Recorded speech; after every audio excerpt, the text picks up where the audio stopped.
think the first question I'll ask is, why are some people unsuccessful dating? I know it seems like a silly question, but I think let's put the whole show into context, starting with that. Yeah. Okay. And when you say dating, you mean they might go on a date, but then it doesn't go anywhere, they don't get called back? Yes. Maybe first, I'll say dating queens, kings and queens of first dates. Yeah. Okay. So that's a bit different to people who maybe date down for a longer time. Yeah. So let's talk about people who date, but the relationships don't actually last as long as they want them to last. Okay. So for that, there's really 3 reasons why I'd say that people don't have dating success. Okay.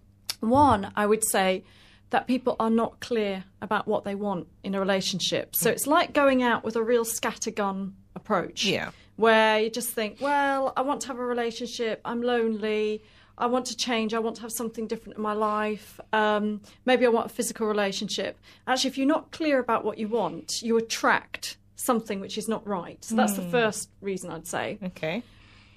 The other 2 reasons are kind of like opposites. So you can either be too open. What does that mean? All right, I'll tell you what that means. Okay. So this will probably mean more to you when I say this. So when people go on dates and they come across as desperate. So they're open in terms of, I don't care, I'll take anything. Anyone will do. And you probably recognise, everyone turns away from desperate people. It's the most It's the most unattractive energy that you can really pick up on. So that's that.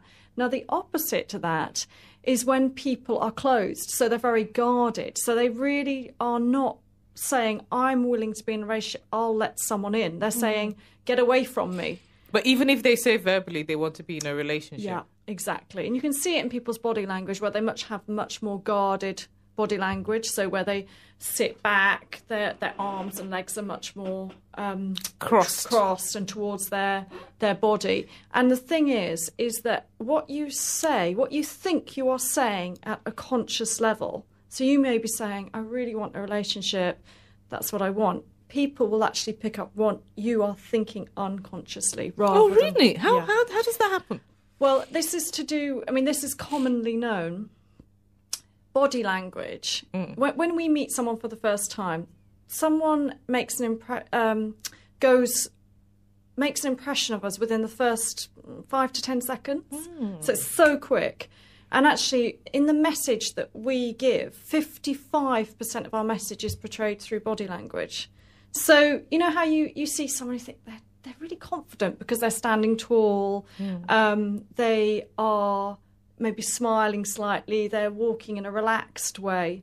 You would instantly think, without even analysing, they're confident or they're happy. And if someone's happy with themselves, you immediately feel comfortable with that person, rather than someone being guarded or overly reserved, or someone is difficult in their demeanour. So so if you've got some if you're feeling guarded, like you don't want to get hurt, you've got a great fear of rejection, your body language will actually communicate. Give you away. Yeah. Yeah. So. Oh, okay. So those 3 things. But the other question I was going to ask is, why are some people not successful when they go out on dates? So they go on first dates. Yes. And that's it. That's just the first date. So they attract people in the first time, but after that, it's goodbye. Well, I think, if you think about a date, it depends how you get the date. So if you get the date through a friend, someone doesn't necessarily know you that well, so that could be a blind date. If you get the date from online dating, someone can, depending on how long you communicate online, someone can get quite a one-dimensional impression of you. Because you might speak on the phone. People can disguise things when they're in writing or even on the phone. So what you're saying is some people write and speak differently? Yes, definitely. Yeah. Yeah. Some people don't. Some people do. I find that weird because I write as I talk. Yes. Okay. Yeah. No, you'll find people who, and it all depends because some people are much more comfortable writing than actually talking.